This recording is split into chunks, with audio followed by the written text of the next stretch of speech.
Good morning, students. Welcome to the class. Today's date is 18th September 2020.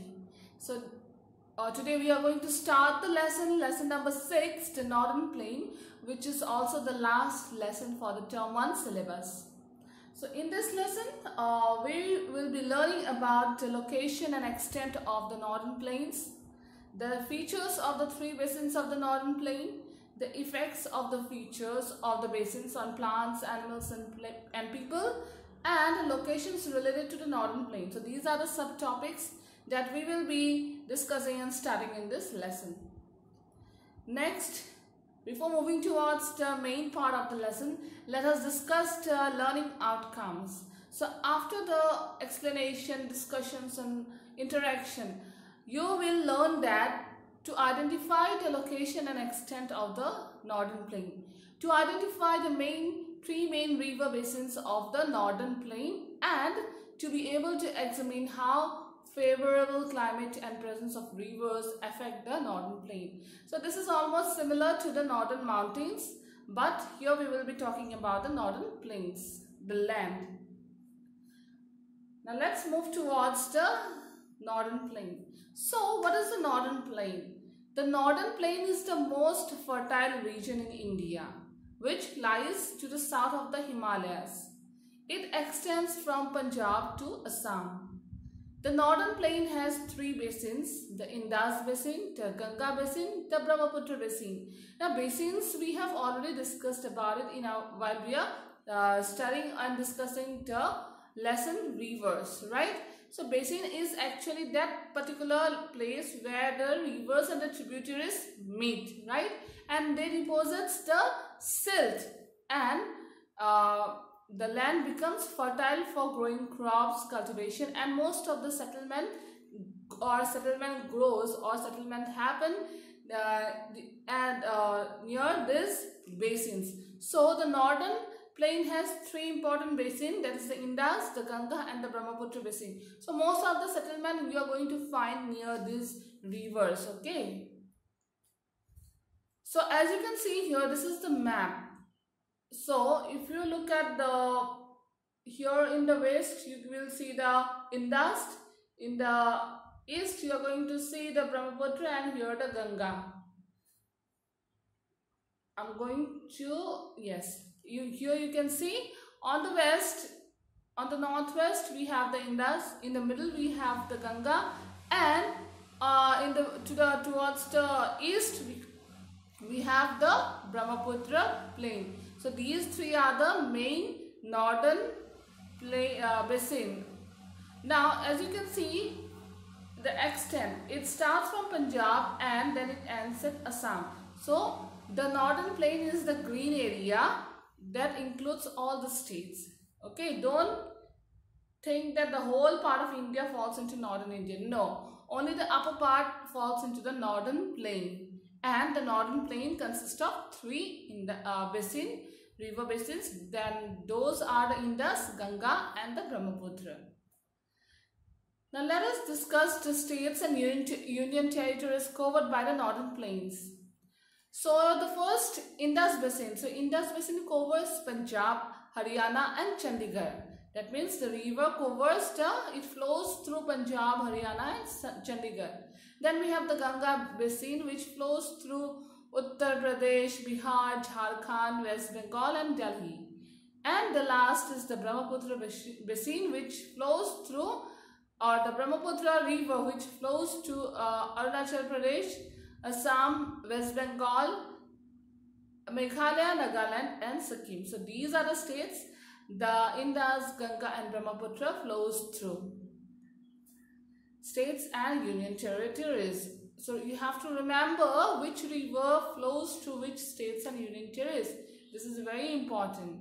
Now let us come to the special features of the three basins.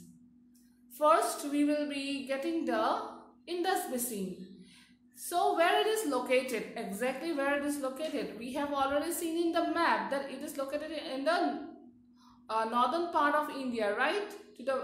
Western part of the India. That is western part of the Northern Plain. If you have seen the Northern Plain coming from Punjab till Assam, it is on the west. So the Indus Basin, it locates on the western part of the northern plain. And what are the rivers that are included in this basin? And these rivers are Sutlej and Beas. Then some special features of this basin are that this basin consists this dam which is known as the Bhakra Nangal Dam, and this dam provides electricity and also water for farming. So that is the importance of this river. Also, this basin has the state Punjab, and the Punjab is known as the granary of India or India's breadbasket because most of the cultivation, wheat cultivation, is done in Punjab. That is why Punjab is regarded as the India's breadbasket or the granary of India.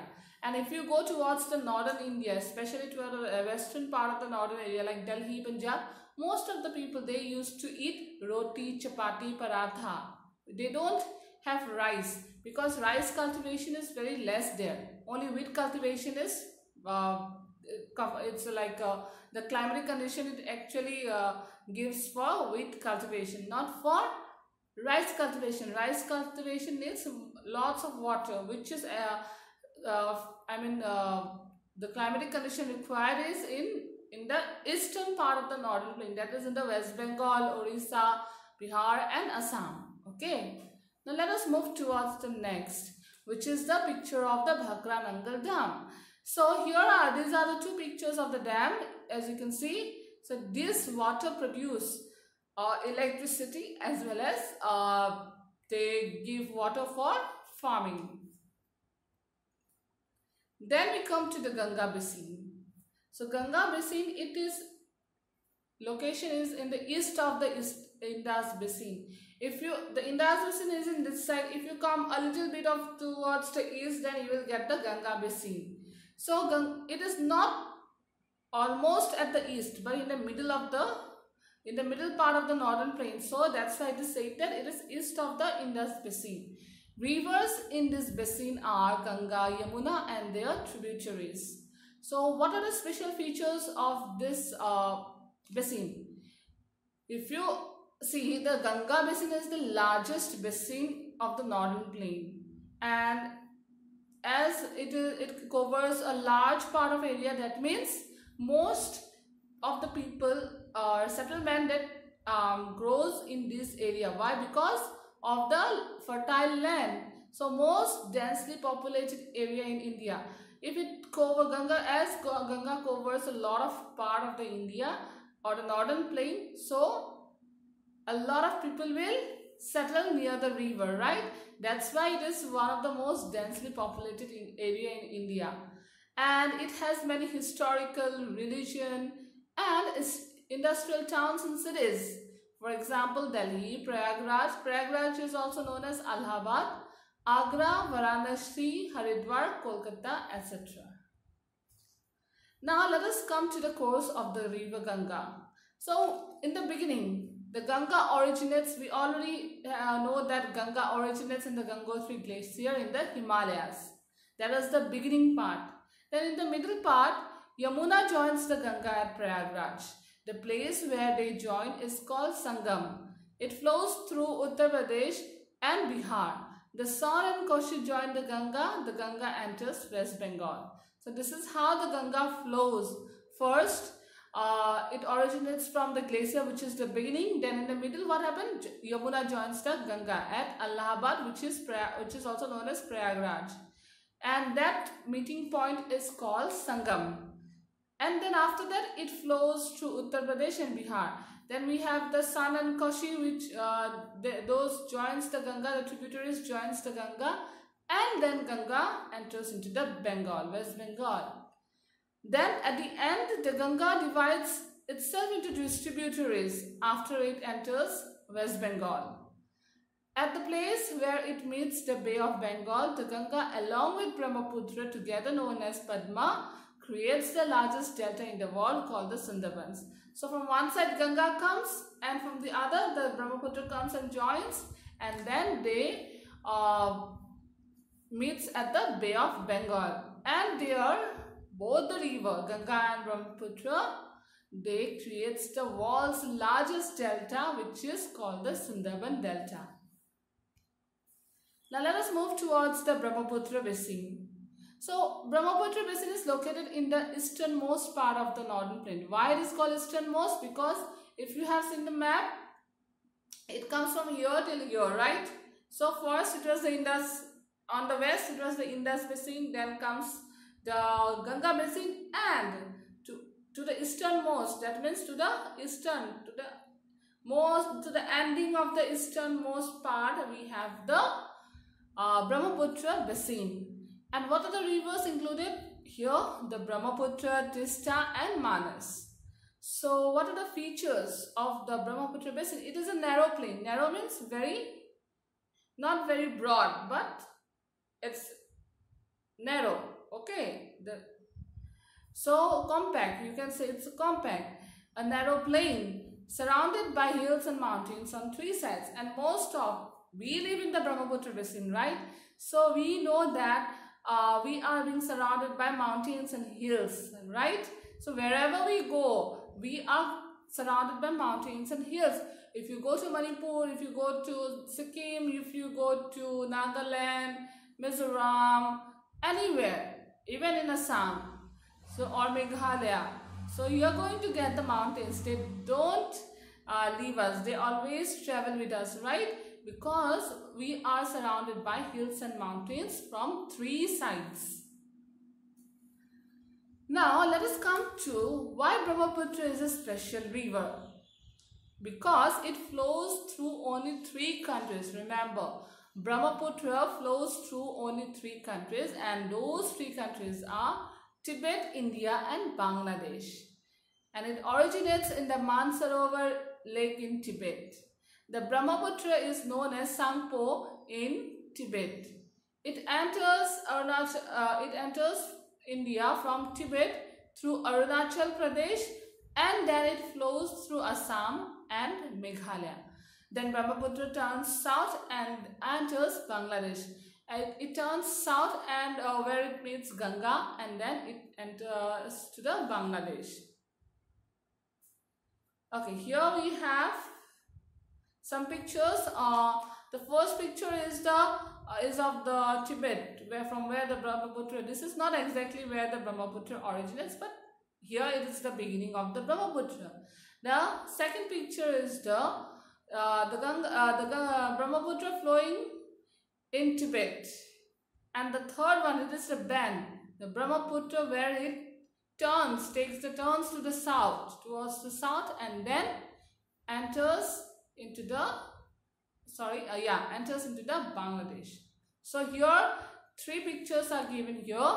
So as you can see, the twists and turns of Brahmaputra, how it originates from the Tibet and how it ends at the Bay of Bengal. Let us come to the workbook now. So the first multiple choice question is, to which direction the Himalayas does the northern plain lie? North, south, east or west? So here it is asking, to which direction of the Himalayas does the northern plain lie? So Himalayas lie in the northern only, but where does the northern plain lie? So it is in the south, towards the south. That is the opposite direction, right? So towards the south, so the answer will be B, south. Then number 2, how many basins are there in the northern plain? 2, 5, 3 or 4? The answer is 3. The Indus, the Ganga and the Brahmaputra. Then the fill in the blanks. The northern plain is the most dash region of India. It's the most fertile region of India. The northern plain extends from Punjab to Assam. Then we come to the very short answer question. Which dams are built on the Sutlej River? We already know that Bhakra Nangal dams. What is brought to the plain from the mountains by the rivers to make the area fertile? It's silt. Silt, when it is brought by the rivers and deposits on the middle area and low area, the land become fertile. Then we have question number 7. What is a river basin? Give any 2 examples. So we have already talked about river basins, right? A river basin is the portion of a land that drained by a river and its tributaries. For example, the Indus basin, the Ganga basin, or you can also add the Brahmaputra basin. Let us come towards the circle the correct word. The Indus basin lies in the eastern or western part of the northern plain. So Indus basin it lies in the western part. So which basin lies in the eastern part? The Brahmaputra basin, right? So you have the correct answer is the western part. The number 9, the Ganga basin lies to the east of the Indus or Brahmaputra basin.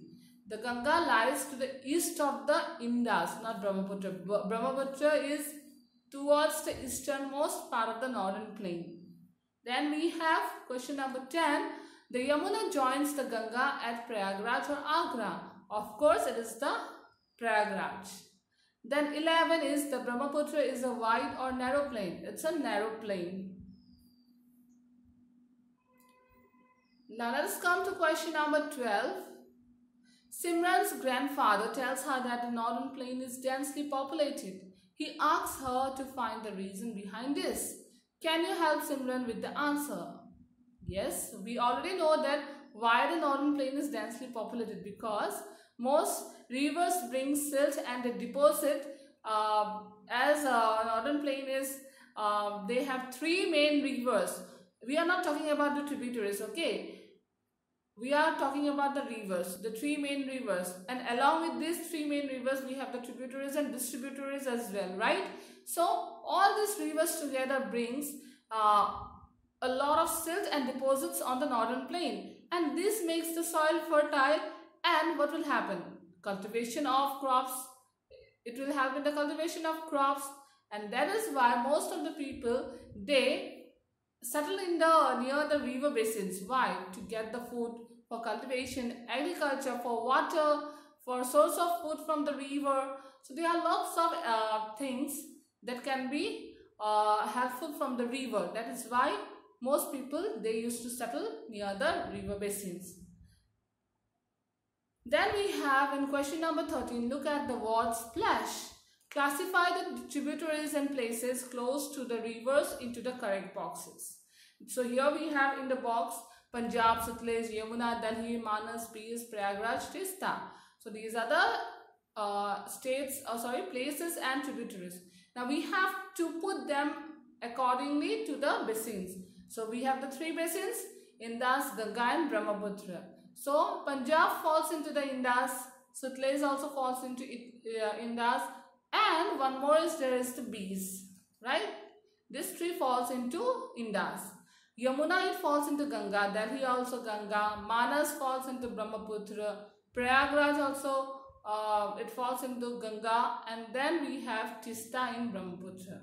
So this is how you are going to divide and classify the places and the tributaries and set them accordingly. So here I have ended my class for today. I hope you have understood the northern plain. It is not that much difficult because you have already understood the northern mountains. So it is very easy. We have talked about rivers as well.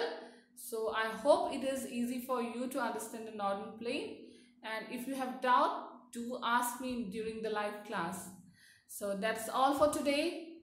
And write the question answers on your workbook. So here I end my class.